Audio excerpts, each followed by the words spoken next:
اچھا اب آ جاتے ہیں کہ خلیفہ ثلاثہ کے ٹائم پہ.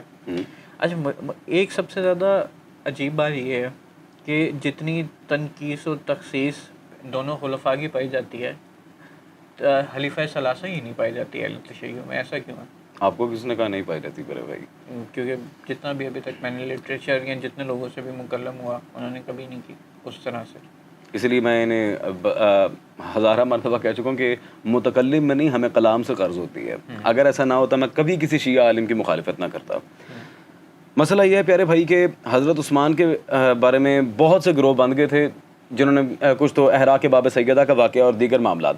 اس پہ حال ہی میں شیخ سلیمان بن احمد التیونسی نے محرقات شہادت جناب زہرا جو کتاب لکھی ہے اس میں ان کی شمولیت بھی دکھائی ہے. اور دوسرا حضرت عثمان نے تو بہت زیادہ معاملات ڈسپرس کر دیے تھے، کیونکہ جو سند صحیح کے ساتھ امام ابن حجر نے اور دیگر شخصیات نے ان کے بارے میں لکھا ہے ان کو تو آپ چھوڑیں. آپ سمپلی پٹ ان کے لیے ان کی ذات کو تولنے کے لیے ایک تو صحیح مسلم اور دوسری مولانا مودودی کی شہرہ فاق کتاب خلافت و ملوکیت کا مطالعہ کریں.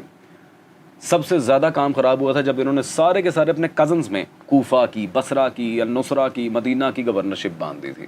اور اس سے بھی زیادہ دل خراش معاملہ کہ مروان ابن حکم علیہ اللعن والعذاب، رسول اللہ نے لعنت کی اور دیگر اس کے اوپر معاملات حضرت عائشہ تک نے لعنت کی ہے اس کی، اسے اٹھا کے ماشاءاللہ مدینہ کا گورنر بنایا، اس کے نام فدق لگایا اور اپنی ٹی وی دی تھی ماشاءاللہ. ٹھیک.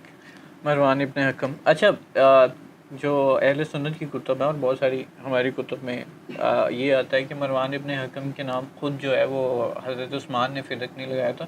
مروان کے بارے میں یہ آتا ہے کہ وہ جعلی مجوزیں بھی تیار کر لیا کرتا تھا، کہ جعلی سند بھی کر لیا کرتا تھا، جس کی وجہ سے بہت زیادہ خرابیاں بھی ہوئیں. حضرت عبداللہ بن عمر کے ساتھ بھی جو لڑائی ہے، محمد بن ابی بکر کے ساتھ بھی جو لڑائی ہے، وہ یہی ہے کہ مروان بن حکم جو ہے وہ جعلی مہر سے وہ فیصلے بھی کر لیا کرتا. وہ تو بناتا تھا، لیکن ائمہ اہل سنت باقاعدہ طور پہ واضح الفاظ کے ساتھ لکھا ہے عطا فدق لمروان، حضرت عثمان نے ہی عطا کیا تھا. آپ تاریخ ابو الفدا امام ابن ابو الفدا دمشقی کی کتاب ابو الفدا کا مطالعہ کریں.